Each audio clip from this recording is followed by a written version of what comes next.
لما انا شفت ان انا صرت اكسر الاشياء. طيب هو يقول انا ما سويت شيء، انا مجرد اني رحت وقعدت ولا اعطيت احد حبه ولا اعطيت احد شغله، مجرد كنت قاعد بكل بساطه ما سويت اي شيء. نعم انت ما سويت شيء، لكن الجرم اللي ارتكبته هو انك انت قاعد في مكان في ناس يتعاطون ما كان لازم انك تقعد معاهم. உடனே நம்பரை delete பண்ணுங்க, நம்பரை பிளாக் பண்ணுங்க, இல்லையா கேஸில் நீங்களும் இன்வால்வ். அஸ்ஸலாமு அலைக்கும் வரஹ்மத்துல்லாஹி வபரகாத்துஹு. அன்பார்ந்த அனைத்து உறவுகளுக்கும் இனிய மாலை வணக்கம். தற்போது கிடைத்த மிக முக்கியமான தகவல்,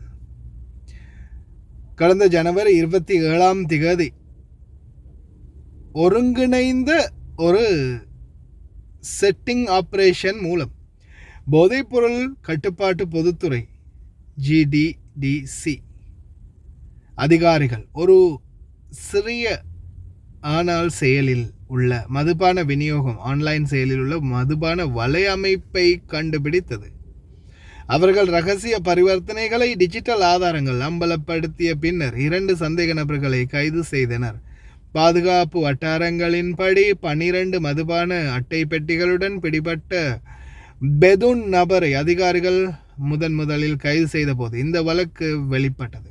கவனமாக திட்டமிடப்பட்ட பதுங்கியிருந்து நடத்தப்பட்ட இந்த கைது பல நாட்கள் கண்காணிப்பு மற்றும் உளவுத்துறை சேகரிப்பின் விளைவாகும்.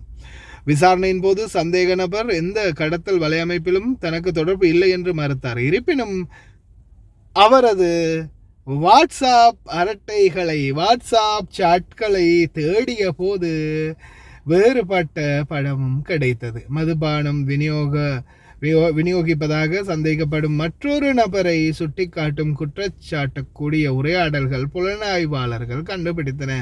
மச்சான் என்ன மச்சான், இன்னைக்கு சரக்கு கிடைக்குமா? என்ன மச்சான், அடிச்சு ரொம்ப நாள் ஆச்சு மச்சான், கிடைக்குமா? கை காலெல்லாம் வலியாக இருக்குது மச்சான், சரக்கு ஒரு பாட்டில் கிடைச்சா நல்லா இருக்கும் மச்சான். அந்த மச்சானுக்கு வச்சாண்டா ஆப்பு அப்படின்ற மாதிரி விரைவாக செயல்பட்டு துப்பறிவும் நபர்கள் 2வது சந்தேக நபரை கண்டுபிடித்து எதிர்கொண்டனர். அவர் ஒரு வெளிநாட்டு சப்ளையரிடமிருந்து மதுபானம் வாங்கி அதை உள்ளூரில் விற்பனை செய்ததாக ஒப்புக்கொண்டார். திட்டமிட்ட நடவடிக்கைகள் அதிகாரிகள் அவரிடம் மற்றொரு ஒப்பந்தத்தை அமைக்க சொன்னார்கள். இது ஜாபரியா பகுதியில் உள்ள ஒரு மருத்துவமனைக்கு வெளியே ஒரு தீர்க்கமான செட்டிங் ஆபரேஷனுக்கு வழிவகுத்தது. வெளிநாட்டில் வசித்து வந்த வியாபாரி நேராக வலையில் சிக்கினார். 4 மது பாட்டில்களை டெலிவரி செய்யும் போது கையும் களவுமாக பிடிபட்டார். முதல் சந்தேக நபருக்கு டெலிவரி செய்வதற்காக வைத்திருந்ததாக கூறப்படும் கூடுதல் பாட்டில்களையும் பாதுகாப்பு குழுக்கள் பறிமுதல் செய்தனர். 2வது சந்தேக நபர் பிரிவு 24 கீழ் வசிப்பிடத்தை கொண்ட ஆசிய நாட்டவர் நாடு கடத்தலுக்கு பரிந்துரைக்கப்பட்டுள்ளதாக அதிகாரிகள் தெரிவித்தனர். அதே நேரத்தில் வலையமைப்பில் தொடர்புடைய மற்றவர்களை அடையாளம் காண விசாரணைகள் தொடர்கின்றன.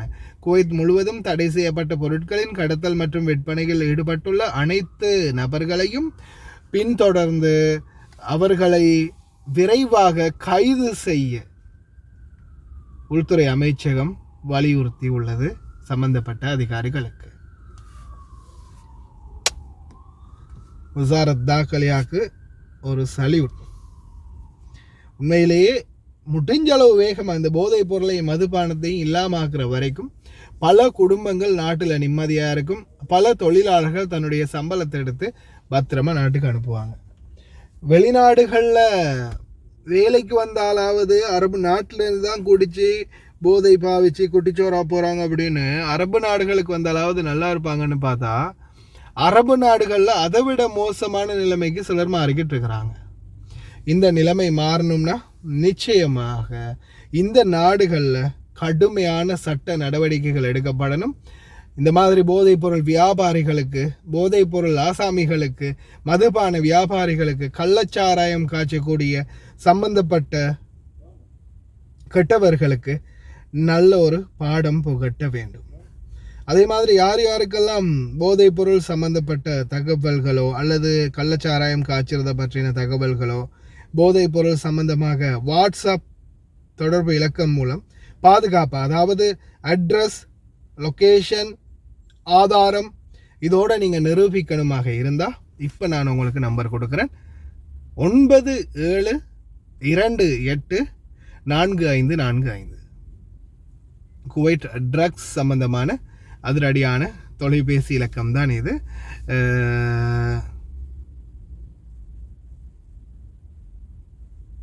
முகாஃபாத் அல் முகத்தராத் 97 28 45 45 வாட்ஸ்அப் இலக்கம் சேவ் பண்ணி வச்சுக்கோங்க.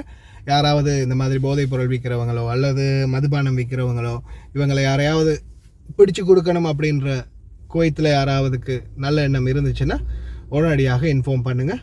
சம்பந்தப்பட்ட அதிகாரிகள் அதிரடியாக தட்டி தூக்குவாங்க. அதே மாதிரி இந்த ஆரம்பத்திலேயே போதைப் பொருள் பழக்கத்தோடு இருக்கிறவங்க, போதைப் பொருள் சம்மந்தப்பட்டவங்க எல்லாரையும் தட்டி தூக்க போகிறோம் அப்படின்றத யார் தெரிவித்தான்னு பார்த்தீங்கன்னா இந்த போதைப் பொருள் தடுப்பு குற்றப்பிரிவுக்குள்ளே இருக்கக்கூடிய முக்கியமான ஒரு அதிகாரி. அவருடைய வீடியோவும் நான் கடந்த காலங்களில் உங்களுக்கு பதிவிட்டிருப்பேன். Director of the narcotics and alcohol prosecution Talal Al Faraj அவர் ஆல்ரெடியே இதை தெரிவிச்சிருந்தார். இது சம்பந்தமான வீடியோ ஒன்றும் நான் பதிவிட்டிருந்தேன்.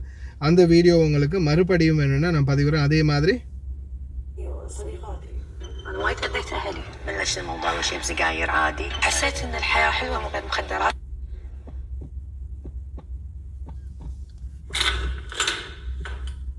صار لك فترة أقدر أعرف إيش كثر صار لك متشافية؟ அதாவது போதைப் பொருள் பாவிச்சவங்கள்ட்ட அதை விசாரணை பண்ணிட்டு அவங்கள்ட்ட கேள்விகளை கேட்டுட்டு அதுக்கப்புறமா உடனே என்ன பண்ணுவாங்கன்னா சம்மந்தப்பட்ட அதிகாரிகளுக்கு தெரிவிப்பாங்க. போதைப் பொருள் பாவனையாளர் இருக்காங்க தானே, அவங்கள மறுவாழ்வு மையத்துக்கு அனுப்புவாங்க. நாங்கள் ஒன்றும் செய்ய போகிறதில்ல, உங்களை நாங்கள் பாதுகாப்பாக உங்களை மறுவாழ்வு மையத்துக்கு அனுப்பி உங்களை நாங்கள் க்யூர் பண்ணுறோம். ஆனால் நீங்கள் யாருக்கிட்ட வாங்கினீங்க, உங்களை யார் பழக்கி விட்டா அழிச்சு பாரு மச்சான் நல்லா இருக்கும் அப்படின்னு சொன்ன அத்தனை பேரையும் காட்டி கொடுத்துட்டு போயிருங்க, அவ்வளவுதான். அதே இது நாங்கள் தூக்கிடுவோம் அப்படின்ற மாதிரி தான் ஒரு கோல், உங்களை நாங்கள் மொத்தமாக தூக்கிடுவோம் அப்படின்ற மாதிரி தான் சொல்லியிருந்தார் இந்த டைரக்டர் ஜெனரல். அந்த சம்பவம் தான் இப்போ நடந்துக்கிட்டு இருக்குது. கவனமாக இருங்க போதைப் பொருள் பாவனையாளர்கள். இந்த வீடியோஸை நான் கடைசியில் அட்டாச் பண்ணுறேன், பாருங்கள், ரொம்ப கவனம். الجليس هو الشخص اللي يروح مكان وهذا المكان يكون فيه ناس قاعد يتعاطون وهو يدري أن الناس قاعد تتعاطى فيه، سواء رايح مع شخص شخصين ثلاثة. شنو هو المكان المعد للتعاطي؟ شقة، بيت، ديوانية، كشتة، شاليه، مخيم، أيا ما كان طبيعة هذا المكان، طالما أنت تدري أن في ناس قاعد تتعاطى في هذا المكان وأنت رحت بإرادتك وجلست معاهم، أنت جليس. خلني أضرب لك مثال عشان الصورة تكون واضحة. اليوم أنا أحمد اتصل علي شخص، السلام عليكم، أبي أروح والله، قال لي أمرك نروح الشاليه مع بعض. صح. قلت له يلا، سرينا. أول ما رحت في ناس ما أعرفهم، في ناس أعرفهم طبيعي، وصلت لقيت 2 3 متواجدين قاعدين يتعاطون مواد مخدرة أو مؤثرة، أيا ما كانت هذه المواد. شفتهم، ظليت قعدت وما تحركت وكأن الأمر بالنسبة لي طبيعي. بهالحالة لو يو الداخلية عبر رجال المكافحة وضبطوا أحد من الموجودين، أنا راح أكون جليس. تدري ليش؟ إيه؟ لأني أنا قبلت أني أكون قاعد في هذا المكان حتى لما شفت أن هم قاعد يتعاطون، مع العلم أنا في البداية ما أدري أنهم قاعد يتعاطون، ولكن تدري أن من ضمن المعازيم أو المتواجدين. طبعا بس لما جيت وشفتهم قبلت في الأمر الواقع وجلست معاهم. زين شنو كان مطلوب مني أنا أسوي؟ كان مطلوب منك أنك تنصرف على طول وتبلغ، ما تستمر قاعد في هذا المكان. الفرضية الثانية أني أنا اتصل علي صاحبي قال لي نبي نروح الكشتة الفلانية وترى في كم واحد قاعدين على كتر قاعد يتعاطون أيا ما كانت هذه المواد، ورحت معاه. طبعا أنا الحين أدري أن في ناس قاعد تتعاطى وقبلت على نفسي أني أنا أجلس في هذا المكان وقعدت معاهم. طيب هو يقول أنا ما سويت شيء، أنا مجرد أني رحت وقعدت ولا أعطيت أحد حبة ولا أعطيت أحد شغلة، مجرد كنت قاعد بكل بساطة ما سويت أي شيء. نعم أنت ما سويت شيء، لكن الجرم اللي ارتكبته هو أنك أنت قعدت في مكان في ناس يتعاطون، ما كان لازم أنك تقعد معاهم. كان المفروض أنك أول ما تدري تقوم وتنصرف من المكان وتبلغ. وهذه رسالة، لا تروح حق مكان ما تعرف الناس اللي موجودين فيه، وقبل لا تروح تأكد من الناس اللي موجودين هناك.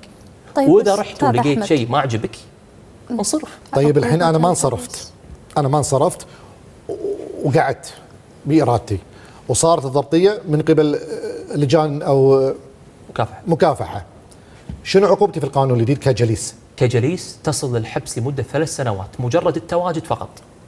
3 سنوات حبس. فالسؤال المنطقي، هل الأمر يسوى أنك أنت تقعد في مكان في ناس يتعاطون وتاخذ 3 سنوات؟ قالها لي صديقاتي.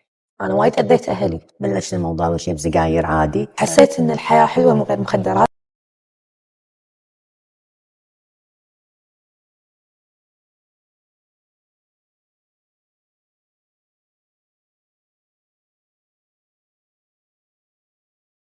اليوم نبي نسمع قصة البطلة. أنا قالوا لي إنك بطلة متشافية ومتعافية، صار لك فترة، أقدر أعرف إيش كثر صار لك متشافية؟ أنا الحين متعافية صار لي 9 شهور و25 يوم. إيش كثر تعاطيتي؟ كم سنة؟ 16 سنة. فكنت كلها أقول يعني لا، يعني هذا بس بالويكند بتعاطى بس كذي، وأكيد راح أقدر أوقف، بس لا.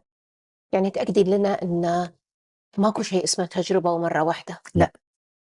بعدين طبعا رفقة السوق، تعرفت على بنات وقالوا لي إن جربي. وشلون هالتجربة أثرت على علاقتك بعيالك أو؟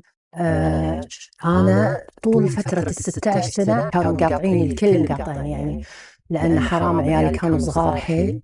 لما أنا شفت إن أنا صرت أكسر الأشياء وصارت عصبيتي مو طبيعية، دريت إن أنا خلاص مدمنة، يعني ما أقدر أتحكم بأعصابي. يعني احتمال إن أنا يمكن يعني أأذي عيالي. أنا خذيت أغراضي وطلعت من بيت أبوي ودشيت هذه رحلة الضياع، يعني مع التعاطي والضياع. يعني 16 سنة أنا نهائيا أنا مو غير متواصلة مع لا عيالي لا أمي لا أبوي ولا أحد. وشلون أخذت قرار العلاج؟ يعني ما كنت مصدقة صراحة أن في ناس تتعالج تتعافى، لأن أنا يعني نهائيا ما أقعد مع ناس متعافية ولا قاعد أقعد مع ناس طبيعية. أنا كنت هذا الشيء شايلته من بالي، كنت أتوقع يمكن أنا والمادة لين ما يعني الله ياخذ أمانتي. أنا لليوم 9 شهور 25 يوم أنا مصدقة أن أنا متعافية.